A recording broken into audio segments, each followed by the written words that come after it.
നമസ്കാരം. പ്രധാന വാർത്തകൾ. നിരോധിച്ച പാൻ മസാല വീടുകളിൽ ശേഖരിച്ചത് പോലീസ് പിടികൂടി. കടമ്പഴിപ്പുറത്തെ 2 വീടുകളിൽ നിന്നായി പിടിച്ചെടുത്തത് 250 കിലോ പാൻ മസാല. ഒരാൾ പോലീസ് പിടിയിൽ. കൃഷിക്കാരെ ഭൂമിയിൽ നിന്നും ആട്ടിയിറക്കാനുള്ള നയമാണ് UDF സർക്കാരിന്റേതെന്ന് കർഷക സംഘം സംസ്ഥാന സെക്രട്ടറി KV രാമകൃഷ്ണൻ. ഭൂസംരക്ഷണ ജാഥയ്ക്ക് പാലക്കാട് ജില്ലയിൽ സ്വീകരണം നൽകി. തൊഴിലാളി വിരുദ്ധ നയങ്ങൾക്കെതിരെ ഒറ്റക്കെട്ടായി തൊഴിലാളി സംഘടനകൾ. സംയുക്ത ട്രേഡ് യൂണിയനുകൾ വിവിധ സ്ഥലങ്ങളിൽ റാലിയും ധർണയും നടത്തി. പോലീസിന്റെ നിരുത്തരവാദപരമായ നടപടികൾ മൂലം സ്ത്രീകൾക്കെതിരായുള്ള അതിക്രമങ്ങൾ വർദ്ധിക്കുന്നതായി മഹിളാ അസോസിയേഷൻ സംസ്ഥാന കമ്മിറ്റി അംഗം KN സുശീല. പെരിന്തൽമണ്ണയിൽ കാൽപന്ത് കളിയുടെ ഉത്സവത്തിന് വ്യാഴാഴ്ച തുടക്കമാകും. 7ാമത് പ്രസിഡന്റ്സ് ട്രോഫിയിൽ ഇന്ത്യയിലെ 24 പ്രമുഖ ടീമുകൾ പങ്കെടുക്കും. വാർത്തകളുടെ വിശദാംശങ്ങളിലേക്ക്. കടമ്പഴിപ്പുറത്ത് ലക്ഷങ്ങൾ വിലമതിക്കുന്ന നിരോധിത ലഹരി പദാർത്ഥങ്ങൾ പോലീസ് പിടികൂടി. കടമ്പഴിപ്പുറത്തെ 2 വീടുകളിൽ നിന്നായി 250 കിലോയോളം പാൻ മസാലയാണ് പിടികൂടിയത്. കടമ്പഴിപ്പുറം ഗവൺമെന്റ് UP സ്കൂളിന് മുൻവശത്തുള്ള ആരംകുളം അർഷാദിന്റെ വീട്ടിൽ നിന്നും മണ്ണമ്പറ്റ റോഡിലുള്ള പുലാത്തറയ്ക്കൽ ഹനീഫയുടെ വീട്ടിൽ നിന്നുമാണ് പട്ടാമ്പി സർക്കിൾ ഇൻസ്പെക്ടർ KM ദേവസ്യയുടെ നേതൃത്വത്തിലുള്ള പോലീസ് സംഘം പാൻ മസാലകൾ പിടികൂടിയത്. പോലീസിന് ലഭിച്ച രഹസ്യ വിവരത്തെ തുടർന്ന് നടത്തിയ പരിശോധനയിലാണ് ലഹരി വസ്തുക്കൾ പിടികൂടിയത്. ബോംബെ 1000, ഹാൻസ്, ചൈനി ഗൈനി, കൂൾ ലിപ് തുടങ്ങിയ പേരുകളിലുള്ള 250 കിലോയോളം വരുന്ന പാൻ മസാലകളാണ് പോലീസ് 2 വീടുകളിൽ നിന്നുമായി പിടിച്ചെടുത്തത്. കോയമ്പത്തൂരിൽ നിന്നും വില കുറവിൽ കൊണ്ടുവന്ന് അമിത വിലയ്ക്കാണ് ഇത്തരം വസ്തുക്കൾ വിൽപ്പന നടത്തുന്നത്. സ്കൂളുകൾ കേന്ദ്രീകരിച്ച് വിൽപ്പന നടത്തുന്നതെന്ന് പരിശോധനയ്ക്ക് നേതൃത്വം നൽകിയ സർക്കിൾ ഇൻസ്പെക്ടർ KM ദേവസ്യ ഡൺ സിറ്റി ന്യൂസിനോട് പറഞ്ഞു. അത് കടമ്പഴിപ്പുറം സ്കൂളിന്റെ പരിസരത്ത് സ്കൂൾ കുട്ടികൾക്ക് വിൽക്കുന്നതിന് വേണ്ടി സൂക്ഷിച്ചിരുന്ന ഏകദേശം 1.5 ലക്ഷം രൂപ വില പിടിക്കുന്ന 250 കിലോയോളം ഹാൻസ്, പാൻഡറായ, ബോംബെ, കൂൾ, കൈനി എന്നീ കേരളത്തിൽ നിരോധിക്കപ്പെട്ടിട്ടുള്ള പുകയില ഉൽപ്പന്നങ്ങൾ ഇന്ന് സംയുക്തമായ തീർച്ചയായും SI ജയപ്രകാശിന്റെ സഹകരണത്തോടുകൂടി മറ്റ് പോലീസുകാരുടെ സഹായ സഹകരണത്തോടുകൂടി റെയ്ഡ് ചെയ്തിരിക്കുന്നതാണ്. ഇത് പ്രധാനമായിട്ട് കടമ്പഴിപ്പുറം ഹൈസ്കൂളിലെയും ഹയർ സെക്കൻഡറി സ്കൂളിലെയും കുട്ടികളെ ലക്ഷ്യമാക്കിക്കൊണ്ടാണ് ഇവരവിടെ വിറ്റുകൊണ്ടിരുന്നത്. 2 വീടുകളിൽ കോൺസെൻട്രേറ്റ് ചെയ്താണ് ഇത് ചില്ലറയായിട്ടും മൊത്തമായിട്ടും അവിടെ വിറ്റുകൊണ്ടിരുന്നത്. ഇത് റെയ്ഡ് ചെയ്ത് പിടിക്കുക എന്നുള്ളതിനേക്കാൾ വലുതായിട്ട് ഇതിന്റെ മാരകമായ ഭവിഷ്യത്ത്, ഇത് കഴിച്ചു കഴിഞ്ഞാൽ, പുകയില ഉൽപ്പന്നങ്ങൾ കഴിച്ചു കഴിഞ്ഞാൽ മാരകമായ ക്യാൻസർ രോഗങ്ങൾ ഉണ്ടാവുകയെന്നും അത് ഒരിക്കലും ചികിത്സിച്ച് ഭേദമാക്കാൻ കഴിയില്ല എന്നുള്ള ഒരു സന്ദേശം ജനങ്ങളിലേക്ക് എത്തിക്കുക എന്നുള്ളതാണ് ഈ റെയ്ഡിന് പ്രധാനമായിട്ട് ഉദ്ദേശിക്കുന്നത്. ആരംകുണ്ട് അർഷാദ്, പുലാത്തറയ്ക്കൽ ഹനീഫ എന്നിവർക്കെതിരെ 118I വകുപ്പനുസരിച്ച് കേസെടുത്തതായി പോലീസ് അറിയിച്ചു. ഇതിൽ ആരംകുണ്ട് അർഷാദിനെ മാത്രമാണ് സംഭവസ്ഥലത്ത് നിന്നും പോലീസിനെ പിടികൂടാനായത്. 8 ചാക്കുകളിലായാണ് 2 വീടുകളിലും പാൻ മസാലകൾ ഒളിപ്പിച്ചു വച്ചിട്ടുണ്ടായിരുന്നത്. പട്ടാമ്പി സർക്കിൾ ഇൻസ്പെക്ടറെ കൂടാതെ Sreekrishnapuram sub inspector EV Jayaprakash, special branch ASI M Gopalakrishnan, civil police ഓഫീസർമാരായ മനോജ് കുമാർ, ശ്യാംകുമാർ, പ്രവീൺ കുമാർ, ഷാജഹാൻ എന്നിവരും റെയ്ഡിൽ പങ്കെടുത്തു.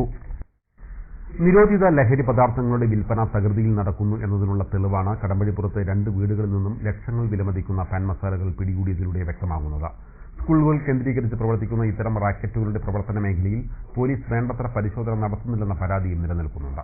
സംസ്ഥാന സർക്കാർ നിരോധിച്ച ലഹരി പദാർത്ഥ വസ്തുക്കളുടെ ഇടനിലക്കാരെയാണ് കടമ്പഴിപ്പുറത്ത് പോലീസ് പിടികൂടിയത്. കടമ്പഴിപ്പുറം ഗവൺമെന്റ് UP സ്കൂളിന് മുൻവശത്തുള്ള ആരംകുണ്ട് അർഷാദ്, മണ്ണമ്പറ്റ റോഡിലുള്ള പുലാത്തറയ്ക്കൽ ഹനീഫ എന്നിവർ കോയമ്പത്തൂരിൽ നിന്നും ഇത്തരം ലഹരി പദാർത്ഥ വസ്തുക്കൾ ജില്ലയിലേക്ക് കടത്തി മറ്റു ചെറുകിട കച്ചവടക്കാർക്ക് എത്തിച്ചു കൊടുക്കാറാണ് പതിവെന്ന് പോലീസ് പറയുന്നു. കോയമ്പത്തൂരിൽ 2, 3, 5 രൂപ വിലയുള്ള ലഹരി പദാർത്ഥ വസ്തുക്കൾ കേരളത്തിലെത്തിയാൽ 20 രൂപ മുതൽ 50 രൂപ വരെ ഈടാക്കുന്നുണ്ട്. സ്കൂൾ പരിസരങ്ങൾ കേന്ദ്രീകരിച്ചാണ് ഇവർ ഇത്തരം ലഹരി പദാർത്ഥങ്ങൾ കച്ചവടം ചെയ്യുന്നത്. കൂടാതെ ആറ്റാശ്ശേരി, കൊല്ലിയാനി, ആലങ്ങാട്, വലമ്പിലിമംഗലം, കുറുവട്ടൂർ തുടങ്ങിയ ഉൾപ്രദേശങ്ങളിലെ ചെറിയ പെട്ടിക്കടകളിലാണ് ഇത്തരം ലഹരി പദാർത്ഥങ്ങൾ വിറ്റഴിക്കുന്നത്.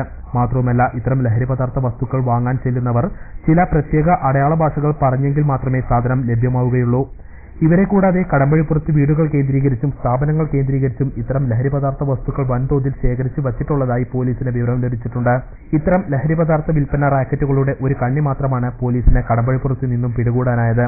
വരും ദിവസങ്ങളിലും കടമ്പഴിപ്പുറം കേന്ദ്രീകരിച്ച് പരിശോധന നടത്തുമെന്ന് പോലീസ് അറിയിച്ചു. കൃഷിക്കാരെ ഭൂമിയിൽ നിന്നും ആട്ടിയിറക്കി ഭൂമി കേന്ദ്രീകരിക്കാനുള്ള നയമാണ് ഉമ്മൻചാണ്ടി സർക്കാർ സ്വീകരിക്കുന്നതെന്ന് കർഷക സംഘം സംസ്ഥാന സെക്രട്ടറി KV രാമകൃഷ്ണൻ ഒറ്റപ്പാലത്ത് പറഞ്ഞു. ഭൂസംരക്ഷണ ജാഥയ്ക്ക് ഒറ്റപ്പാലത്ത് നൽകിയ സ്വീകരണത്തിൽ സംസാരിക്കുകയായിരുന്നു അദ്ദേഹം. ഭൂമി കേന്ദ്രീകരിക്കാനാണ്. ആ ഭൂമി കേന്ദ്രീകരണത്തിന് വേണ്ട സമീപനമാണ് ഉമ്മൻചാണ്ടി ഗവൺമെന്റ് എടുത്തുകൊണ്ടിരിക്കുന്നത്. അതിനു വേണ്ടിയിട്ടാണ് ഉമ്മൻചാണ്ടി ഗവൺമെന്റ് ഭൂപരിഷ്ഠ നിയമ ഭേദഗതി നിയമം കൊണ്ടുവരുന്നത്. പല രൂപത്തിലുള്ള ഭേദഗതി നിയമങ്ങൾ ഇവിടെ നാട്ടിൽ ചൂണ്ടിക്കാണിക്കപ്പെട്ടത്. ഇതിന്റെയൊക്കെ പിന്നിൽ കിടക്കുന്ന യാഥാർത്ഥ്യം ലക്ഷ്യം എന്താണെന്ന് ചോദിച്ചു കഴിഞ്ഞാൽ ഭൂമിയുടെ കേന്ദ്രീകരണമാണ്. കൃഷിഭൂമിയിൽ നിന്ന് കൃഷിക്കാരനെ ആട്ടിയിറക്കണം. ആ കൃഷി ചെയ്യേണ്ടത് കൃഷിക്കാരന്റെ ബാധ്യതയില്ല. ഭൂപരിഷ്കരണം തെറ്റായിപ്പോയി എന്ന് പ്രചരിപ്പിക്കാനാണ് ചിലർ ശ്രമിക്കുന്നത്. കാർഷിക മേഖലയെ കമ്പനിവൽക്കരിക്കാനുള്ള ശ്രമം ഇപ്പോൾ നടക്കുന്നുണ്ട്. ഉൽപാദനവും സംഭരണവും വിതരണവും കമ്പനികൾക്ക് നൽകാൻ ഉമ്മൻചാണ്ടി സർക്കാർ ശ്രമിക്കുന്നുവെന്നും കെ വി രാമകൃഷ്ണൻ പറഞ്ഞു.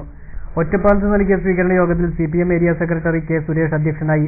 സി വിജയൻ, KSKTU ദേശീയ സമിതി അംഗം ടി ചാത്തു, KSKTU ജില്ലാ സെക്രട്ടറി ആർ ചിന്നക്കുട്ടൻ, ജില്ലാ പ്രസിഡന്റ് പി മമ്മിക്കുട്ടി, കർഷക സംഘം ജില്ലാ സെക്രട്ടറി PK സുധാകരൻ, CPM സംസ്ഥാന കമ്മിറ്റി അംഗം CT കൃഷ്ണൻ എന്നിവർ സംസാരിച്ചു. സ്ത്രീകൾക്കെതിരായി നടക്കുന്ന അക്രമങ്ങളിൽ പോലീസിന്റെ നിരുത്തരവാദപരമായ നടപടികൾ മൂലമാണ് അക്രമ സംഭവങ്ങൾ ആവർത്തിക്കാൻ ഇടയാക്കുന്നതെന്ന് ജനാധിപത്യ മഹിളാ അസോസിയേഷൻ സംസ്ഥാന കമ്മിറ്റി അംഗം KN സുശീല പറഞ്ഞു. മണ്ണാർക്കാട് യോഗത്തിൽ സംസാരിക്കുകയായിരുന്നു അവർ. അവിടെ 10-15 വയസ്സായ ഒരു പെൺകുട്ടിയെ ഇതേപോലെ ഒരു ഫോൺ അടിച്ചു തന്നെ സാധനം വാങ്ങാൻ പോയപ്പോ ആ കുട്ടിയോട് മോശമായി പെരുമാറുന്നു. ഒരു കേസ് കൊടുക്കാൻ തയ്യാറാകാത്തത് എന്താ ചോദിച്ചു കഴിഞ്ഞാൽ കുട്ടി ഇനി എഴുതാവുന്ന പ്രായപൂർത്തിയാണ്. ഈ രൂപത്തില് എത്രയാണ് നമ്മൾ അറിയാതെ വരുന്നു. എന്റെ പ്രദേശത്തും അടുത്ത ദിവസം ഉണ്ടായി. 6 മണിയായപ്പോൾ ഞാൻ മന്ത്രി വരുന്ന പരിപാടിയിലേക്ക് ഒന്ന് അന്വേഷിക്കാൻ പോയി. സുശീല ഗോപാലൻ അനുസ്മരണ പൊതുയോഗം ഉദ്ഘാടനം ചെയ്ത് സംസാരിക്കുകയായിരുന്നു KN Susheela. Akhilenthya Janadhipathya Mahila association Mannarkkad area president Valsalakumari അധ്യക്ഷത വഹിച്ചു.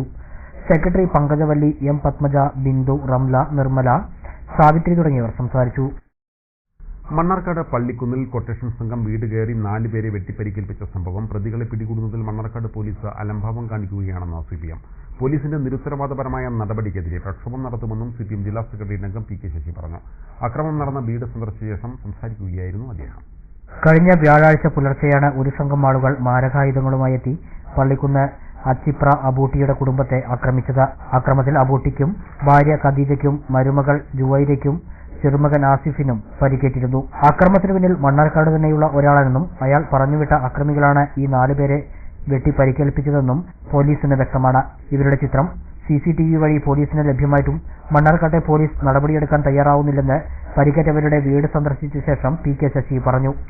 ഈ ആക്രമണം നടത്താൻ അക്രമം നടത്തിയിട്ടുള്ള ആളുകൾ, ആ ആളുകൾക്ക് ഭക്ഷണം വാങ്ങിക്കൊടുക്കുകയും അവർക്ക് ഇവിടെ താമസം ഏർപ്പാട് ചെയ്യുകയും ഒക്കെ ചെയ്തിട്ടുള്ള ഒരു വിദ്വാൻ ഇവിടെ ഈ മണ്ണാർക്കാട് ഇപ്പോൾ അടുത്ത കാലത്തായിട്ട് താമസിക്കുന്ന ഒരുത്തനാണ്. പ്രതികളെ സംബന്ധിച്ച് ഏതാണ്ട് വ്യക്തമായി ഒരു വിവരം കിട്ടിയ സാഹചര്യത്തിൽ ഇവരെ പിടിക്കാൻ ആവശ്യമായിട്ടുള്ള സംവിധാനം നമ്മുടെ പോലീസ് ഡിപ്പാർട്ട്മെന്റിനുണ്ട്. കേരളത്തിന്റെ പോലീസ് സംവിധാനം അത്ര മോശമല്ല. പക്ഷേ ഈ ഉള്ള സംവിധാനം യഥാർത്ഥ പ്രതികളെ പിടിക്കാൻ വേണ്ടി പോലീസ് ഉപയോഗപ്പെടുത്തുമോ എന്ന കാര്യത്തിൽ വലിയ ആശങ്കയാണുള്ളത്. സ്ത്രീകൾക്കെതിരെയുള്ള അക്രമവും ഗുണ്ടാവിളയാട്ടവും കൊട്ടേഷൻ സംഘങ്ങളുടെ അക്രമം വരെ മണ്ണാർക്കാട് അടുത്തിടെയായി വർദ്ധിച്ചുകൊണ്ടിരിക്കുകയാണ്. ഇതിനെതിരെ നടപടി സ്വീകരിക്കേണ്ട പോലീസ് ഇത്തരക്കാർക്ക് ഒത്താശ പാടുന്ന അവസ്ഥയാണ് കണ്ടുവരുന്നത്. ഇത് CPMന് അംഗീകരിക്കാനാവില്ല. പള്ളിക്കുന്നിൽ നാടിനെ നടുക്കിയ സംഭവം നടന്നിട്ടും പോലീസ് കാര്യക്ഷമമായല്ല ഇടപെട്ടത്. എന്നാൽ പ്രതികളെ പിടികൂടാൻ പോലീസ് നടപടി സ്വീകരിച്ചില്ലെങ്കിൽ മണ്ണാർക്കാട്ടെ പോലീസിനെതിരെ ജനകീയ പ്രക്ഷോഭം നടത്തുമെന്നും PK ശശി പറഞ്ഞു. PK ശശിക്കൊപ്പം CPM area secretary M ചന്ദ്രശേഖരനും വീട് സന്ദർശിച്ചു. KSKTUവിന്റെ നേതൃത്വത്തിൽ നടക്കാനിരിക്കുന്ന ഭൂസംരക്ഷണ സമരത്തെ അട്ടിമറിക്കാനും അപകീർത്തിപ്പെടുത്താനും ശ്രമം നടക്കുന്നുണ്ടെന്ന് കർഷക സംഘം സംസ്ഥാന സെക്രട്ടറി KV രാമകൃഷ്ണൻ പറഞ്ഞു. ഭൂസംരക്ഷണ സമരത്തിന് മുന്നോടിയായി നടക്കുന്ന വാഹന പ്രചരണ ജാഥയ്ക്ക് ചെറുപ്പശ്ശേരി നൽകിയ സ്വീകരണത്തിൽ സംസാരിക്കുകയായിരുന്നു അദ്ദേഹം.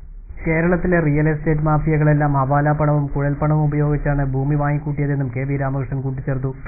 ഏതാണ്ട് 5% ജിമ്മിമാരുടെ കയ്യിലായിരുന്നു നമ്മുടെ സംസ്ഥാനത്ത് 90% ഭൂമി.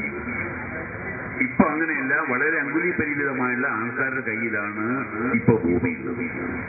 അവരെ നമ്മൾ പറയുന്നത് ഭൂപ്രഭുക്കൾ എന്നാ പറയുന്നത്. അവരാണ് ഈ ഭൂമിയെല്ലാം വാങ്ങി കൂട്ടിക്കെടുക്കുന്നത്. അവരിപ്പോ വിളിക്കുന്ന പേരെന്താണെന്ന് ചോദിച്ചാൽ റിയൽ എസ്റ്റേറ്റ് ഉടമകൾ എന്നാണ്, റിയൽ എസ്റ്റേറ്റ് മുതലാളിമാരെന്നാണ്. ആയിരക്കണക്കിന് ഏക്കർ ഭൂമിയാണ് അവർ വാങ്ങിക്കൂട്ടിയത്. എങ്ങനെ വാങ്ങിക്കൂട്ടി എന്നതിന്റെ കണക്കാണെന്ന് ഞാൻ ഉദ്ദേശിക്കുന്നില്ല. അവർ അധ്വാനിച്ചുണ്ടാക്കിയ കാറ്റുകൊണ്ട് വാങ്ങിയതല്ല, അവർ അടയ്ക്ക വിറ്റ കാറ്റുകൊണ്ട് വാങ്ങിയതല്ല, അവർ തേങ്ങ വിറ്റ കാറ്റുകൊണ്ട് വാങ്ങിയതല്ല, അവർ റബ്ബർ വിറ്റ കാറ്റുകൊണ്ട് വാങ്ങിയതല്ല.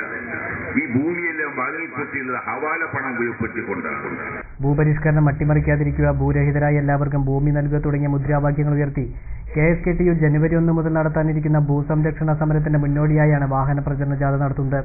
ചെർപ്പുളശ്ശേരി നൽകിയ സ്വീകരണത്തിൽ PM വാസുദേവൻ അധ്യക്ഷത വഹിച്ചു. ജാഥാംഗങ്ങളായ K Radhakrishnan MLA, Anavoor Nagappan, KC Kunhiraman, CPM Palakkad ജില്ലാ സെക്രട്ടേറിയറ്റ് അംഗം PK സുധാകരൻ, ജില്ലാ കമ്മിറ്റി അംഗം PA Umar, area secretary KB Subhash തുടങ്ങിയവർ സംസാരിച്ചു.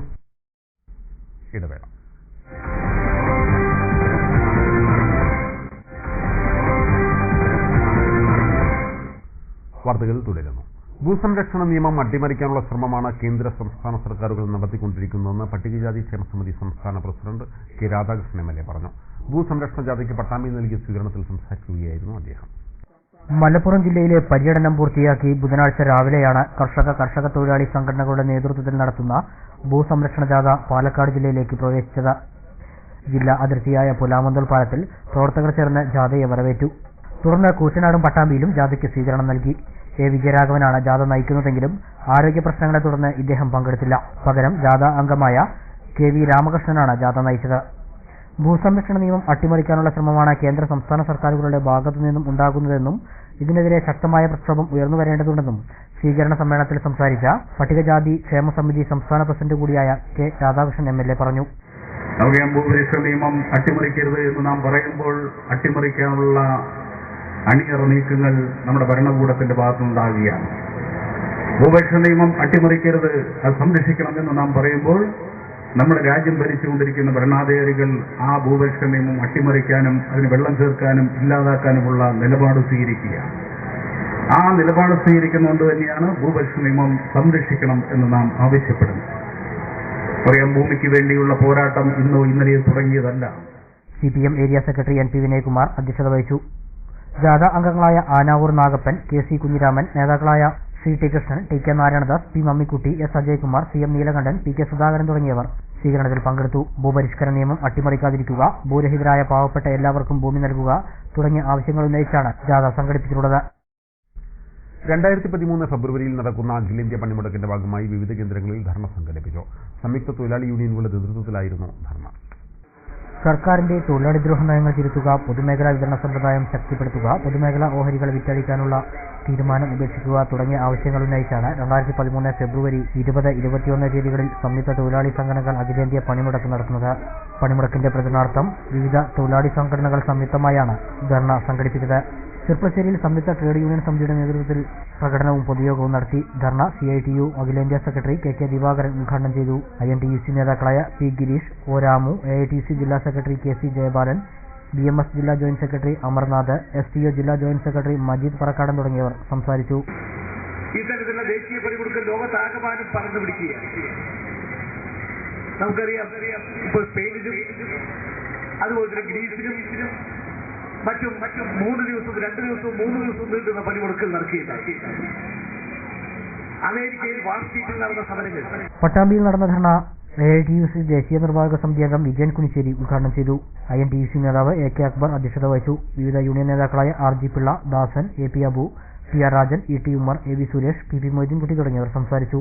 തൊഴിലാളികൾ തൊഴിൽ മേഖലയിലുള്ള ആനുകൂല്യമായാലും അവന് ലഭിച്ചുകൊണ്ടിരിക്കുന്ന വേതനമായാലും അത് ലഭിച്ചാൽ പോലും ജീവിക്കാൻ പറ്റാത്ത ഒരു സ്ഥിതിയിലേക്കാണ് നമ്മൾ പോയിക്കൊണ്ടിരിക്കുന്നത്. ഭരണാധികാരികളുടെ പല അഭിപ്രായങ്ങളും പ്രഖ്യാപനങ്ങളും ഇപ്പോൾ കേൾക്കുന്നുണ്ട്. ഈ കഴിഞ്ഞ ദിവസം ഒരു മുഖ്യമന്ത്രി പറഞ്ഞു 600 രൂപയുണ്ടെങ്കിൽ ഒരു മാസം ജീവിക്കാൻ പറ്റുമെന്ന്. നമുക്ക് ആ മാജിക്ക് മനസ്സിലാകുന്നില്ല. സംയുക്ത ട്രേഡ് യൂണിയന്റെ നേതൃത്വത്തിൽ മണ്ണാർക്കാട് പ്രകടനവും ധർണയും നടത്തി. CITU ജില്ലാ പ്രസിഡന്റ് A പ്രഭാകരൻ ധർണ ഉദ്ഘാടനം ചെയ്തു. മണ്ണാർക്കാട് ഐക്യ ട്രേഡ് യൂണിയൻ സംഘടിപ്പിച്ച പ്രകടനം ടൗൺ സിറ്റി ബ്ലോക്ക് പഞ്ചായത്ത് ഓഫീസിന് മുമ്പിൽ സമാപിച്ചു. തുടർന്നാണ് കൂട്ടധർണ നടന്നത്. AITC ജില്ലാ വൈസ് പ്രസിഡന്റ് P പ്രഭാകരൻ അധ്യക്ഷത വഹിച്ചു. A Unnikrishnan, P Ahammed Ashraf, PR Suresh, advocate Nasar Kumbath, TR Sebastian എന്നിവർ പങ്കെടുത്തു. ഇതേ മുദ്രാവാക്യം ഉന്നയിച്ചുകൊണ്ട് കഴിഞ്ഞ ഫെബ്രുവരി മാസം 28 രാജ്യത്ത് ഒരു പണിമുടക്ക് നടന്നു. ഒരുപക്ഷെ ലോകത്ത് വെച്ച് ഏറ്റവും വലിയ സംഭവങ്ങളിൽ ഒന്നായിരിക്കാം, സംഭവങ്ങളിൽ ഒന്നല്ല, ഏറ്റവും വലിയ സംഭവമാണ് കഴിഞ്ഞ ഫെബ്രുവരി 28 പണിമുടക്ക്. സംയുക്ത ട്രേഡ് യൂണിയനുകളുടെ നേതൃത്വത്തിൽ ഒറ്റപ്പാലത്തും ധർണ സംഘടിപ്പിച്ചു. CITU, INTUC, STU, BMS, AITUC തുടങ്ങിയ 10ഓളം ട്രേഡ് യൂണിയനുകളുടെ നേതൃത്വത്തിലാണ് ധർണ നടത്തിയത്. ഒറ്റപ്പാലം ഓപ്പൺ ഓഡിറ്റോറിയത്തിൽ നടന്ന ധർണ STU ജില്ലാ ജനറൽ സെക്രട്ടറി MA മുസ്തഫ ഉദ്ഘാടനം ചെയ്തു. INTUC regional president E Sushil Kumar അധ്യക്ഷനായി. തൊഴിലാളികൾക്കെതിരായ നയങ്ങളാണ് കേന്ദ്ര സർക്കാർ സ്വീകരിക്കുന്നതെന്നും ഇതിനെതിരെ തൊഴിലാളി സംഘടനകൾ ഒന്നിച്ചു നിൽക്കണമെന്നും ധർണയിൽ സംസാരിച്ച നേതാക്കൾ ആവശ്യപ്പെട്ടു. വ്യത്യസ്ത രാഷ്ട്രീയ നിലപാടുകളാണെങ്കിലും തൊഴിലാളികളുടെ വിഷയത്തിൽ ഒന്നിച്ചു നിൽക്കുമെന്നും നേതാക്കൾ യോഗത്തിൽ പറഞ്ഞു. വിവിധ യൂണിയൻ നേതാക്കളായ ഹരിദാസൻ, സുന്ദരൻ, വേലു, ശിവപ്രകാശൻ, രാജൻ, IM സതീശൻ എന്നിവർ സംസാരിച്ചു. വിവിധ ആവശ്യങ്ങൾ ഉന്നയിച്ച് സംയുക്ത ട്രേഡ് യൂണിയനുകളുടെ സംയുക്ത ആഭിമുഖ്യത്തിൽ തിരുവാഴിയോട് സെന്ററിൽ ധർണ സംഘടിപ്പിച്ചു. ധർണ BMS ജില്ലാ പ്രസിഡന്റ് നാരായണൻ ഉദ്ഘാടനം ചെയ്തു. നിത്യോപയോഗ സാധനങ്ങളുടെ വില നിയന്ത്രിക്കുക, കരാർ തൊഴിൽ സമ്പ്രദായം അവസാനിപ്പിക്കുക, തൊഴിൽ നിയമനങ്ങൾ കർശനമായി നടപ്പിലാക്കുക, തൊഴിലാളി യൂണിയൻ രൂപീകരണ നടപടികൾ ലഘൂകരിക്കുക തുടങ്ങിയ ആവശ്യങ്ങൾ ഉന്നയിച്ച് സംയുക്ത ട്രേഡ് യൂണിയൻ ഫെബ്രുവരി 20, 21 തീയതികളിൽ നടത്തുന്ന ദേശീയ പണിമുടക്കിന്റെ മുന്നോടിയായാണ് തിരുവാഴിയുടെ സെന്ററിൽ ധർണ സംഘടിപ്പിച്ചത്. ധർണയിൽ PT മുരളീകൃഷ്ണൻ അധ്യക്ഷത വഹിച്ചു. CITU നേതാവ് N ഹരിദാസ്, INTUC നേതാവ് BN കൃഷ്ണൻ, AITUC നേതാവ് K നാരായണൻ തുടങ്ങിയവർ സംസാരിച്ചു. ധർണയ്ക്ക് മുന്നോടിയായി പ്രകടനവും നടന്നു. ഇനി നിയമസഭയിലെ ചോദ്യോത്തരവേളയിലെ വിശേഷങ്ങളുമായി നമ്മുടെ ശബ്ദം.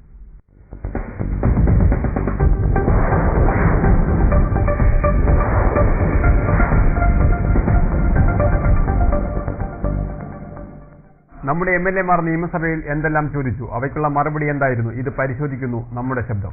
വീണ്ടും സ്വാഗതം. 13ാം നിയമസഭയുടെ 6ാം സമ്മേളനത്തിലെ 8ാം ദിന ചോദ്യോത്തരവേളയിൽ ആരോഗ്യവകുപ്പ് മന്ത്രി VS ശിവകുമാറാണ് കൂടുതൽ സമയവും ചോദ്യങ്ങൾക്ക് മറുപടി നൽകിയത്. ടൂറിസം മന്ത്രി AP അനിൽകുമാറും തൊഴിൽ മന്ത്രി ഷിബു ബേബി ജോണും 8ാം ദിനത്തിൽ അംഗങ്ങൾക്ക് മറുപടി നൽകി. മരുന്നുകളുടെ ഗുണനിലവാരം പരിശോധിക്കാൻ മലബാറിൽ ഒരു ടെസ്റ്റിംഗ് ലാബ് സ്ഥാപിക്കുമോ എന്നായിരുന്നു CP മുഹമ്മദിന്റെ ചോദ്യം. ജനറിക് മരുന്നുകൾ ആരംഭിക്കുന്നത്, പക്ഷേ നിർഭാഗ്യവശാൽ ഡോക്ടർമാർ വാങ്ങുന്ന കമ്മീഷൻ വാഴക്കൻ പറഞ്ഞതുപോലെ മെഡിക്കൽ ഷോപ്പിലെ ജീവനക്കാർ വാങ്ങുകയാണ്. ഇങ്ങേ കാലിലെ മന്ത് മറ്റേ കാലിലാക്കിയതുകൊണ്ട് ഒരു പ്രയോജനവുമില്ല. അതുകൊണ്ട് കരിമ്പട്ടികയിൽ ഉൾപ്പെടുത്തുന്നതിന് പകരം ഗുണനിലവാരമുള്ള കമ്പനികളുടെ പൂർവ്വകാല ചരിത്രം നോക്കി ഒരു ലിസ്റ്റ് ഗവൺമെന്റ് പ്രസിദ്ധീകരിക്കണം. കേരളത്തിൽ പല സ്ഥലങ്ങളിലും പരിശോധിക്കാനുള്ള സൗകര്യം വളരെ കുറവാണ്. ഇവിടെയുള്ള മരുന്ന് വിൽപ്പനക്കനുസരിച്ചുള്ള പരിശോധനാ സൗകര്യമില്ല. മലബാറിൽ കൂടി ഒരു ലാബ് ആരംഭിക്കാൻ തയ്യാറാവും. ഗവൺമെന്റ് കാര്യത്തിൽ വളരെ ഗൗരവത്തോടെയാണ്. കഴിഞ്ഞ പ്രാവശ്യം ഞാൻ പറഞ്ഞതുപോലെ ഇപ്പോൾ ഒരു ഡ്രഗ് ടെസ്റ്റിംഗ് ലാബ് തിരുവനന്തപുരത്ത് മാത്രമാണുള്ളത്. കാക്കനാട് അടുത്ത വർഷം നമ്മളത് ആരംഭിക്കും. അതുപോലെ തന്നെ അടുത്ത ഈ ബഡ്ജറ്റിൽ പറഞ്ഞിട്ടുള്ളത് കോന്നി, തൃശൂർ, കോഴിക്കോട് മെഡിക്കൽ കോളേജ് ക്യാമ്പസുകളിലും ഡ്രഗ് ടെസ്റ്റിംഗ് ലാബ് ആരംഭിക്കുന്നതിലേക്ക് വേണ്ടിയുള്ള നടപടികൾ സ്വീകരിച്ചിട്ടുണ്ട്. ആശുപത്രികളിൽ നിന്ന് രോഗികൾക്ക് ഏൽക്കേണ്ടി വരുന്ന പീഡനങ്ങളും കുറ്റകൃത്യങ്ങളും തടയാൻ ജുഡീഷ്യൽ സംവിധാനം ഒരുക്കണമെന്നായിരുന്നു G സുധാകരൻ സഭയിൽ ആവശ്യമുന്നയിച്ചത്. അതിന് അദ്ദേഹം ചില ഉദാഹരണങ്ങളും സഭയിൽ നിരത്തി. ഒരു വിഭാഗം ഡോക്ടർമാരും ബന്ധപ്പെട്ട ആശുപത്രി അധികാരികളും കാണിച്ചുകൊണ്ടിരിക്കുന്ന ജനങ്ങളാകെ രോഷാകുണ്ടായ 10 പ്രധാനപ്പെട്ട കുറ്റങ്ങളെപ്പറ്റി സ്വകാര്യ സ്ഥാപനങ്ങൾക്ക് കുറിപ്പ് നൽകി അയക്കുക, മെഡിക്കൽ കുറിപ്പ് നൽകി അയക്കുക, മരുന്നുണ്ടെങ്കിൽ നൽകാതിരിക്കുക, മരുന്നുകൾ കൂട്ടിയിട്ട് നശിപ്പിക്കുക, ഗുണനിലവാരമില്ലാത്ത മരുന്ന് വാങ്ങുക, അതുപോലെ തന്നെ കൈയിൽ കുത്തിവെക്കേണ്ട കുഞ്ഞിനെ വായിൽ കുത്തിവെക്കുക, സ്ട്രക്ചർ ഒടിഞ്ഞത്, അതൊക്കെ ഉണ്ടാവും. 2 സംഭവം ഉണ്ടായി. 2 ഞാൻ സമയം ഒറ്റ ചോദ്യമാണ്. എനിക്ക് ചോദ്യം മാത്രമേ ഉള്ളൂ. ഒടിഞ്ഞ സ്ട്രക്ചറിൽ ഹൃദ്രോഗിയെ കയറ്റി താഴെയിട്ട് കൊല്ലുക, പ്രസവാശുപത്രിയിലെ ഗർഭിണിയെ താഴെയിട്ട് കൊല്ലുക, ഇതെല്ലാം ആലപ്പുഴ നടന്ന കാര്യമാണ് സാർ. അതുപോലെ തന്നെ പ്രസവിച്ച കുഞ്ഞുങ്ങളെ പരസ്പരം മാറ്റിക്കൊടുക്കുക, സർക്കാർ ആശുപത്രിയിൽ ഡോക്ടറെ വീട്ടിലേക്ക് ചെല്ലാൻ പറയുക, ക്രിമിനലായ ഡോക്ടർമാരെ ചോദ്യം ചെയ്താൽ പാവപ്പെട്ടവരെ പ്രോസിക്യൂട്ട് ചെയ്യുക തുടങ്ങിയ കുറ്റകൃത്യങ്ങൾ അവസാനിപ്പിക്കാൻ, അതിന്റെ പരാതി കേൾക്കാൻ ഒരു ജുഡീഷ്യൽ മെഡിക്കൽ ട്രൈബ്യൂണലിനെ നിയമിക്കാൻ ഗവൺമെന്റ് ആലോചിക്കുമോ? ചീഫ് മിനിസ്റ്റർ സാർ, ഈ ഇതുപോലെയുള്ള പരാതികൾ ആരോഗ്യ വകുപ്പിന്റെ പല സ്ഥലങ്ങളിലും പലപ്പോഴും ഒക്കെ വരാറുണ്ട്. ഈ കാര്യങ്ങളൊക്കെ തന്നെ വളരെ ഗൗരവത്തോടു കൂടി എടുത്ത് അപ്പോഴപ്പോൾ തന്നെ ഇതുമായി ബന്ധപ്പെട്ടിട്ടുള്ള നടപടികൾ സ്വീകരിച്ചിട്ടുണ്ട്. ഗവൺമെന്റ് ഈ കാര്യം വളരെ ഗൗരവത്തോടെ തന്നെയാണ് കാണുന്നത്. പ്രത്യേകിച്ച് ഒരു കമ്മീഷൻ നിയമിക്കേണ്ട ആവശ്യമില്ല. അല്ല, അതിനകത്ത് ഞാൻ ചോദിച്ചു ആവർത്തിക്കുകയില്ല, സമയമില്ല. എന്നാലും കയ്യിൽ കുത്തിവെക്കേണ്ട കുഞ്ഞിനെ വായിൽ കുത്തിവെച്ച് അദ്ദേഹം മുൻ മന്ത്രിയായ ഒരു സീനിയർ മെമ്പറുടെ ഗുരുതരമായ ഒരു ആക്ഷേപം പറഞ്ഞു. അങ്ങനെ അന്വേഷിക്കണം, പ്രത്യേകിച്ച് അങ്ങനെ ഉണ്ടെങ്കിൽ. അതല്ലെങ്കിൽ തീർച്ചയായിട്ടും അങ്ങനെ എഴുതി കൊടുക്കണം മന്ത്രിക്ക്. അത്രയും ഗുരുതരമായ തെറ്റ് അങ്ങൊന്ന് അങ്ങൊന്ന് എഴുതി കൊടുക്കണോ തീർച്ചയായും. കേന്ദ്ര ഔഷധ നയം കേരളത്തെ എങ്ങനെയെല്ലാം ബാധിക്കുമെന്ന് സർക്കാർ പരിശോധിച്ചിട്ടുണ്ടോ എന്നും ഈ നയം മൂലം വിലക്കുറവുള്ള മരുന്ന് ലഭ്യമാകുമോ എന്നുമായിരുന്നു കെ സലീഖയുടെ ചോദ്യം. അപ്പോൾ പുതിയ ഔഷധ നയം നടപ്പിലാകുന്നതോടെ ഇപ്പോൾ പെട്രോളിയം ഉൽപ്പന്നങ്ങളുടെ കാര്യത്തിൽ സംഭവിച്ചതുപോലെ തന്നെയാണ് ജീവൻ രക്ഷാ മരുന്നുകളുടെ വിലയും കുതിച്ചുയരും എന്ന ഭയപ്പാടാണുള്ളത്. സർ, വൻകിട ഇന്ത്യൻ കമ്പനികളും ബഹുരാഷ്ട്ര കുത്തക കമ്പനികളും ഈ മേഖലയിൽ പിടിമുറുക്കിയിരിക്കുന്നു എന്നുള്ള വസ്തുതയുണ്ട്. പ്രതിവർഷം നമ്മുടെ സംസ്ഥാനത്തിന് 6500 കോടി രൂപയുടെ ഔഷധം നമ്മൾ വാങ്ങേണ്ടി വരുന്നു എന്നുള്ളത് നമുക്കറിയാം. ഈ ഒരു അവസ്ഥയിൽ ഈ ഔഷധ നയം എങ്ങനെയാണ് കേരള സംസ്ഥാനത്തെ ബാധിക്കുക എന്ന കാര്യത്തിൽ കേന്ദ്രവുമായി ഇക്കാര്യത്തിൽ ചർച്ച ചെയ്യപ്പെടുകയും അതോടൊപ്പം തന്നെ ഈ ഔഷധമായി ജനങ്ങൾക്ക് എന്തെല്ലാം മരുന്നുകളാണ് കുറഞ്ഞ വിലക്ക് ലഭ്യമാക്കുന്നതിന് വേണ്ടി നടപടി സ്വീകരിക്കാൻ ഗവൺമെന്റ് ഉദ്ദേശിക്കുന്നതെന്നും വ്യക്തമാക്കും. ഞാൻ നേരത്തെ ചൂണ്ടിക്കാണിച്ച പോലെ തന്നെ വിലകൾ കുറച്ച് നൽകുക എന്നുള്ളതാണ് സംസ്ഥാന ഗവൺമെന്റ് സമീപനം. ഇതുമായി ബന്ധപ്പെട്ടിട്ട് കേന്ദ്ര ആരോഗ്യമന്ത്രിയുമായിട്ട് തന്നെ ഇക്കാര്യത്തെക്കുറിച്ച് ചർച്ചകൾ നടത്തിയിട്ടുണ്ട്. സാർ, ഈ പുതിയ മരുന്ന് ഒരു ഔഷധ വില നയവുമായി ബന്ധപ്പെട്ടിട്ട് 2-3 കാര്യങ്ങൾ നമുക്കിപ്പോൾ വൻ വിലയുള്ള മരുന്നുകളുടെ വില കുറയും എന്നാണ് ഇപ്പോൾ ചൂണ്ടിക്കാണിക്കപ്പെടുന്നത്. അതുപോലെ തന്നെ മരുന്ന് വില കൂട്ടുന്നത് കൂടെ കമ്പനികൾ മരുന്ന് വില കൂട്ടുന്നത് നിർത്തലാക്കാൻ കഴിയും. കാരണം ഒരു സീലിംഗ് ഇവിടെ നിശ്ചയിക്കുകയാണ് സാർ. അപ്പൊ അതിനപ്പുറത്തേക്ക് വിലകൾ വർദ്ധിപ്പിക്കാൻ കഴിയില്ല. അതുപോലെ തന്നെ ഇപ്പൊ 348 ഇനം മരുന്നുകൾ, അതിന്റെ കോമ്പിനേഷൻ 600 ഐറ്റം മരുന്നുകൾ, ഇപ്പൊ 74 ഐറ്റം ആയിരുന്നത് 600ഓളം ഐറ്റം മരുന്നുകൾ വില നിയന്ത്രണ പട്ടികയിൽ വരുന്നുണ്ട് സാർ. അപ്പൊ ഇവർക്ക് കഴിഞ്ഞ കാലഘട്ടങ്ങളിൽ ഇപ്പോൾ ഈ പട്ടികയിലുള്ള മരുന്നുകളുടെ കോമ്പിനേഷൻ മാറ്റി പുതിയ മരുന്നുകൾ വില കൂട്ടി വിൽക്കുന്ന ഒരു സമീപനം ഉണ്ടായിരുന്നു. പക്ഷെ ഇനി അത് കഴിയില്ല സാർ. അപ്പോൾ ഇങ്ങനെ ഈ രംഗത്ത് വളരെ ശ്രദ്ധയോടുകൂടിയുള്ള നിലപാടുകളാണ് ഗവൺമെന്റ് എടുത്തിട്ടുള്ളത്. തീർച്ചയായിട്ടും ഈ കാര്യത്തെക്കുറിച്ച് സംസ്ഥാന ഗവൺമെന്റ് ശ്രദ്ധിക്കേണ്ട കാര്യങ്ങൾ. താലൂക്ക് ആശുപത്രി ഉൾപ്പെടെയുള്ള ആരോഗ്യ കേന്ദ്രങ്ങളിൽ APL BPL വ്യത്യാസമില്ലാതെ മരുന്ന് സൗജന്യമായി നൽകുമോ എന്നാണ് VM ഉമ്മർ സഭയിൽ ചോദിച്ചത്. സാധാരണക്കാരുടെ അഭയകേന്ദ്രമായിട്ടുള്ള താലൂക്ക് ആശുപത്രികളിലോ അല്ലെങ്കിൽ ഗവൺമെന്റ് മറ്റ് ആശുപത്രികളിലോ ചെല്ലുന്നവരും അർഹതപ്പെട്ട പല ആളുകളും APL വിഭാഗത്തിൽ പെട്ടുപോകുന്നു എന്നതുകൊണ്ട് പലപ്പോഴും ഈ സൗജന്യം അവർക്ക് നിഷേധിക്കപ്പെടുന്നുണ്ട്. APL BPL വ്യത്യാസമില്ലാതെ അർഹതപ്പെട്ട മുഴുവൻ ആളുകൾക്കും സൗജന്യമായ നിരക്കിൽ ഈ സംവിധാനം ലഭ്യമാക്കുന്നതിന് വേണ്ടി നടപടി സ്വീകരിക്കുമെന്ന്. സാർ, ഈ ജനറിക് മരുന്നുകൾ APL BPL വ്യത്യാസമില്ലാതെയാണ് സാർ കൊടുക്കുന്നത്. അതിനകത്ത് ഇൻകം ടാക്സ് അടയ്ക്കുന്ന ആളുകൾ ഒഴികെയുള്ള മുഴുവൻ ആളുകൾക്കും ഔട്ട് പേഷ്യന്റിനും ഇൻപേഷ്യന്റിനും അടക്കമുള്ള മുഴുവൻ ആളുകൾക്കും നൽകുന്നത് APL BPL വ്യത്യാസമില്ലാതെ. പിന്നീട് ടൂറിസം മന്ത്രിയുടെ ചിറ്റൂർ MLA അച്യുതനാണ് ചോദ്യം ഉന്നയിച്ചത്. സഭയിൽ കൂട്ടത്തിലുയരാനും ഇത് കാരണമായി. സാർ, ഈ തുഞ്ചത്ത് എഴുത്തച്ഛന്റെ സമാധി സ്ഥലം ചിറ്റൂരാണ്. അതെ, അത് ഇപ്പൊ അവിടെ ധാരാളം ടൂറിസ്റ്റുകൾ വന്നു പോകുന്ന സ്ഥലമുണ്ട്. അദ്ദേഹത്തിന്റെ സമാധി അവിടെ എല്ലാം ഏർപ്പാടുകളുണ്ട്. അവിടെ ഒരു മലയാളം സർവകലാശാല ഇപ്പോ തുഞ്ചത്തെഴുത്തച്ഛന്റെ ജന്മസ്ഥലത്ത് തുടങ്ങണമെന്ന് ആലോചിച്ചെങ്കിലും അവിടെ സ്ഥലം കിട്ടാൻ തീരെ സാധ്യതയില്ലാത്തത് കൊണ്ട് ഈ ചിറ്റൂര് സ്ഥലത്തിനുള്ള എല്ലാ സൗകര്യവും ചെയ്യാൻ ഞാൻ തയ്യാറാണ് എന്ന നിലയ്ക്ക് ആ മലയാളം സർവകലാശാല തുഞ്ചത്തെഴുത്തച്ഛന്റെ സമാധി സ്ഥലമായ ചിറ്റൂരിൽ കൊണ്ടുവരാൻ കഴിയും. അത് തുടങ്ങിക്കഴിഞ്ഞു ശ്രീ അച്യുതൻ. അത് തുടങ്ങിക്കഴിഞ്ഞു. Mister please sir. അല്ല, അത് ഒരു മിനിറ്റ് അത് ബഹുമാനപ്പെട്ട ടൂറിസം മന്ത്രി മറുപടി പറയേണ്ട ഉത്തരവാദിത്തം. ബഹുമാനപ്പെട്ട അംഗം അങ്ങനെ ഒരു ആഗ്രഹം പ്രകടിപ്പിച്ചാൽ അദ്ദേഹം കുറ്റപ്പെടുത്താൻ പറ്റില്ല സാർ. അദ്ദേഹത്തിന്റെ നിയോജകമണ്ഡലത്തിൽ ഒരു സർവകലാശാല വേണമെന്ന് കുറ്റം പറയാൻ പറ്റില്ല. പക്ഷേ പ്രസ്തുത സർവകലാശാലയുടെ പ്രവർത്തനങ്ങൾ തുഞ്ചംപറമ്പിലെ പ്രവർത്തനം ആരംഭിച്ചു കഴിഞ്ഞു. ബഹുമാനപ്പെട്ട ശ്രീ ദിവാകരൻ. ഇക്കോ ടൂറിസവും ഡാം ടൂറിസവും കോർത്തിണക്കി പുതിയ പദ്ധതി മണ്ണാർക്കാട് ആവിഷ്കരിക്കുമോ എന്നതായിരുന്നു N. ഷംസുദ്ദീൻ സഭയിൽ ഉന്നയിച്ചത്. ഇക്കോ ടൂറിസത്തിനും ഫാം ടൂറിസത്തിനുമുള്ള നല്ല സാധ്യതകളെ ഞാൻ സർക്കാരിന്റെ ശ്രദ്ധയിൽപ്പെടുത്തുകയാണ്. ശിരുവാണി, സൈലന്റ് വാലി, അട്ടപ്പാടി, കാഞ്ഞിരപ്പുഴ എല്ലാം കൂട്ടിയിണക്കി ഒരു ഇക്കോ ടൂറിസം പദ്ധതി ആവിഷ്കരിക്കണമെന്ന് സർക്കാരിനോട് ആവശ്യപ്പെടുകയാണ്. അത്തരത്തിലൊരു സമീപനം ഉണ്ടോ എന്നറിയാൻ താല്പര്യം. പാലക്കാട് ജില്ലയിൽ സാർ ഇവിടെ സൂചിപ്പിച്ചതുപോലെ അട്ടപ്പാടി, ശിരുവാണി, അതുപോലെ തന്നെ നെല്ലിയാമ്പതി, പറമ്പിക്കുളം തുടങ്ങിയ മേഖലകളെ ബന്ധിപ്പിച്ചുകൊണ്ടുള്ള ഒരു സർക്യൂട്ടിനെ കുറിച്ച് ഗവൺമെന്റ് ആലോചിക്കുന്നു. നമ്മുടെ ശബ്ദം ഈ ലക്കം ഇവിടെ സമാപിക്കുന്നു. നന്ദി.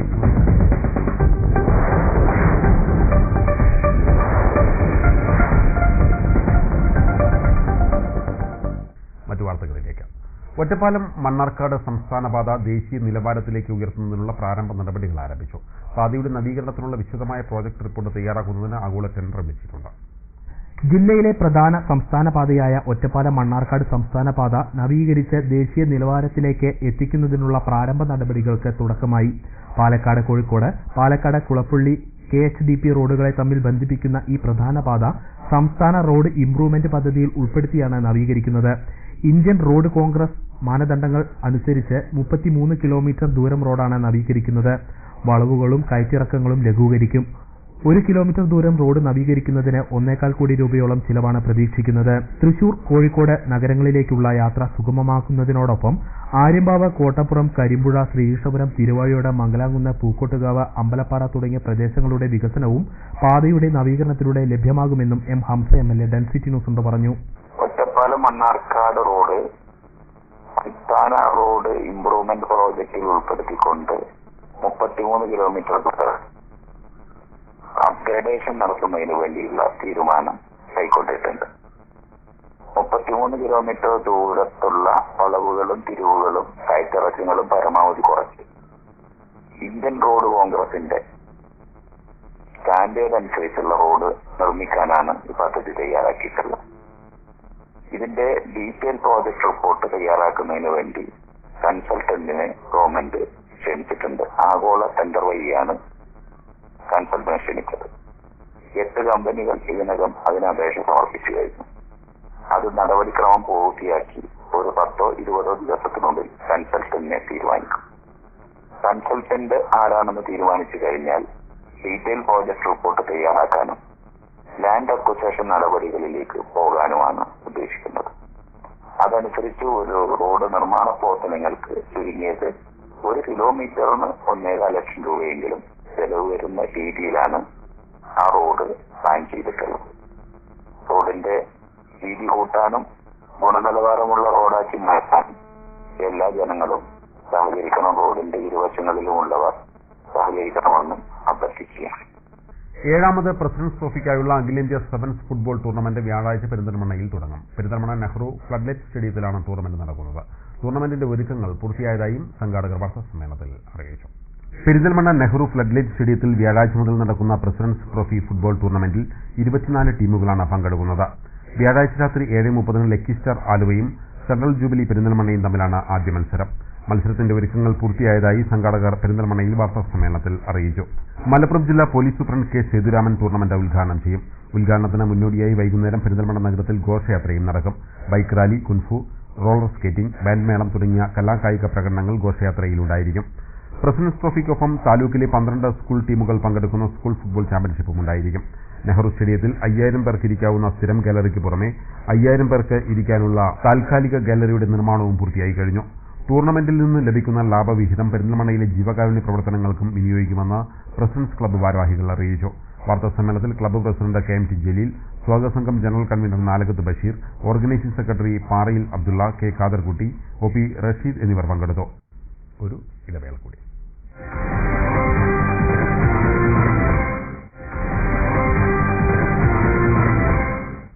വാർത്തകൾ തുടരുന്നു. കല്ലുവഴി ചിട്ടയിലെ ഏറ്റവും പരമപ്രധാനമായ രീതിയിൽ അവതരിപ്പിച്ച കല്യാണ സൗഗന്ധികം കഥകളി ആസ്വാദകർക്ക് ഏറെ ഹൃദ്യമായി. ശ്രീകൃഷ്ണപുരം പെരുമാങ്ങോട് വിഷ്ണുക്ഷേത്രത്തിലെ ഈ വർഷത്തെ നിറമാല ആഘോഷ പരിപാടികളുടെ ഭാഗമായാണ് കല്യാണ സൗഗന്ധികം കഥകളി അരങ്ങേറിയത്.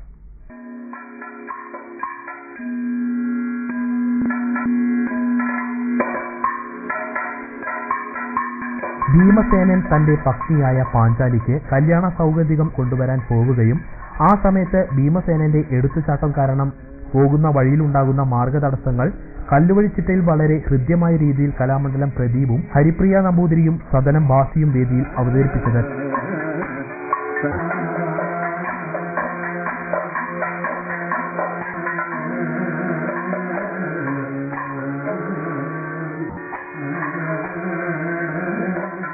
മൂന്ന് ദിവസങ്ങളിലായി നടക്കുന്ന നിറമാല ആഘോഷങ്ങളുടെ ആദ്യ ദിവസമാണ് കല്യാണ സൗഗന്ധികം കഥകളി അരങ്ങേറിയത്. കഥകളിക്ക് മുന്നോടിയായി ക്ഷേത്രത്തിൽ പുതുതായി നിർമ്മിച്ച ഓഡിറ്റോറിയത്തിന്റെ സമർപ്പണവും നടന്നു. KC കൃഷ്ണൻ നമ്പൂതിരി സമർപ്പണ ചടങ്ങ് ഉദ്ഘാടനം ചെയ്തു. PS നമ്പൂതിരിപ്പാട് അധ്യക്ഷത വഹിച്ചു. PV രുദ്രവാര്യർ, PV ശശിധരൻ, ചാമി തുടങ്ങിയവർ സംസാരിച്ചു.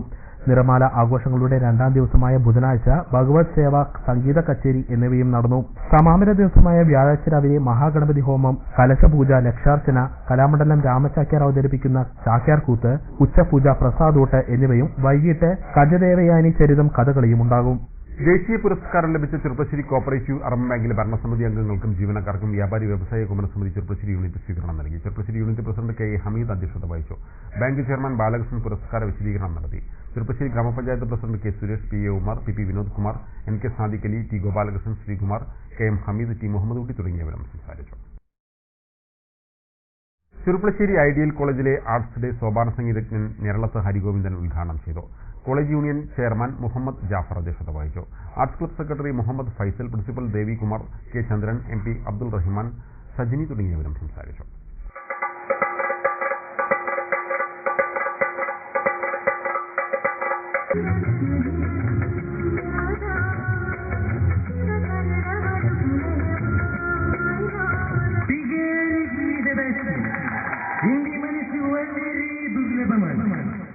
പട്ടാമ്പി കൈത്തളി മഹാദേവ ക്ഷേത്രത്തിൽ തിരുവാതിര മഹോത്സവം ഡിസംബർ 20 മുതൽ 28 വരെ ആഘോഷിക്കും. പരിപാടികളെ പറ്റി ക്ഷേത്രം ഭാരവാഹികൾ വാർത്താസമ്മേളനത്തിൽ വിശദീകരിച്ചു. 20 വൈകിട്ട് ഭാഗവത സപ്താഹയജ്ഞത്തോടെ പരിപാടികൾക്ക് തുടക്കമാകുമെന്ന് ക്ഷേത്രം ഭാരവാഹികൾ പറഞ്ഞു. രാവിലെ അറനിറക്കൽ ചടങ്ങും നടക്കും. 21 വൈകിട്ട് 7 മണിക്ക് ഡബ്ബിംഗ് ആർട്ടിസ്റ്റ് ഭാഗ്യലക്ഷ്മി ഉത്സവാഘോഷങ്ങളുടെ ഉദ്ഘാടനം നിർവഹിക്കും. തുടർന്ന് കുച്ചിപ്പുടി അരങ്ങേറും. 22 വൈകിട്ട് കലാമണ്ഡലം ഗോപി അവതരിപ്പിക്കുന്ന കഥകളി, 23 സംഗീത കച്ചേരി, 24 ഇരട്ട തായമ്പക, 25 നൃത്തസന്ധ്യ, 26 കൂടിയാട്ടം, 27 നാദവിസ്മയം, 28 തിരുവാതിരനാൾ രാവിലെ തൃത്തായമ്പക, തിരുവാതിരക്കളി എന്നിവയും വൈകിട്ട് ഗുജറാത്തി നൃത്തവും അരങ്ങേറും. ഉത്സവത്തോടനുബന്ധിച്ച് എല്ലാ ദിവസവും ക്ഷേത്രത്തിൽ പ്രസാദകൂട്ടം ഉണ്ടായിരിക്കുമെന്ന് ഭാരവാഹികൾ പറഞ്ഞു. 21 തീയതി വെള്ളിയാഴ്ച വൈകിട്ട് ഉത്സവാഘോഷത്തിന്റെ ഔപചാരികമായ ഉദ്ഘാടനം ശ്രീമതി ഭാഗ്യലക്ഷ്മി നിർവഹിക്കുന്നതാണ്. പ്രശസ്ത ഡബ്ബിംഗ് ആർട്ടിസ്റ്റായ ശ്രീമതി ഭാഗ്യലക്ഷ്മി നിർവഹിക്കുന്നതാണ്. ഈ ചടങ്ങിൽ മുഖ്യാതിഥിയായി ആർക്കിയോളജി വകുപ്പ് superintending archaeologist Shri GS Narasimham, അതോടൊപ്പം തന്നെ assistant commissioner Malabar Devaswom board Shri Sasidharan, trustee board മെമ്പർമാർ, രക്ഷാധികാരികൾ എന്നിവർ പങ്കെടുക്കും. ആഘോഷ കമ്മിറ്റി സെക്രട്ടറി UP ജയപ്രകാശ്, മുഖ്യ രക്ഷാധികാരി രാജഗോപാല മേനോൻ, P ദിനേശ്, M ജയരാജ എന്നിവർ വാർത്താസമ്മേളനത്തിൽ പങ്കെടുത്തു. പ്രധാന വാർത്തകൾ വീണ്ടും. നിരോധിച്ച പാൻ മസാല വീടുകളിൽ ശേഖരിച്ചത് പോലീസ് പിടികൂടി. കടമ്പഴിപ്പുറത്ത് 2 വീടുകളിൽ നിന്നായി പിടിച്ചെടുത്തത് 250 കിലോ പാൻ മസാല. ഒരാൾ പോലീസ് പിടിയിൽ. കൃഷിക്കാരെ ഭൂമിയിൽ നിന്നും ആട്ടിയിറക്കാനുള്ള നയമാണ് UDF സർക്കാരിന്റേതെന്ന് കർഷക സംഘം സംസ്ഥാന സെക്രട്ടറി KV രാമകൃഷ്ണൻ. ഭൂസംരക്ഷണ ജാഥയ്ക്ക് പാലക്കാട് ജില്ലയിൽ സ്വീകരണം നൽകി. തൊഴിലാളി വിരുദ്ധ നയങ്ങൾക്കെതിരെ ഒറ്റക്കെട്ടായി തൊഴിലാളി സംഘടനകൾ. സംയുക്ത ട്രേഡ് യൂണിയനുകൾ വിവിധ സ്ഥലങ്ങളിൽ റാലിയും ധർണയും നടത്തി. പോലീസിന്റെ നിരുത്തരവാദപരമായ നടപടികൾ മൂലം സ്ത്രീകൾക്കെതിരായുള്ള അതിക്രമങ്ങൾ വർദ്ധിക്കുന്നതായി മഹിളാ അസോസിയേഷൻ സംസ്ഥാന കമ്മിറ്റി അംഗം KN സുശീല. പെരിന്തൽമണ്ണയിൽ കാൽപന്ത് കളിയുടെ ഉത്സവത്തിന് വ്യാഴാഴ്ച തുടക്കമാകും. 7ാമത് പ്രസിഡന്റ്സ് ട്രോഫിയിൽ ഇന്ത്യയിലെ 24 പ്രമുഖ ടീമുകൾ പങ്കെടുക്കും. ഇതോടെ ഈ വാർത്താ ബുള്ളറ്റിൻ സമാപിക്കുന്നു.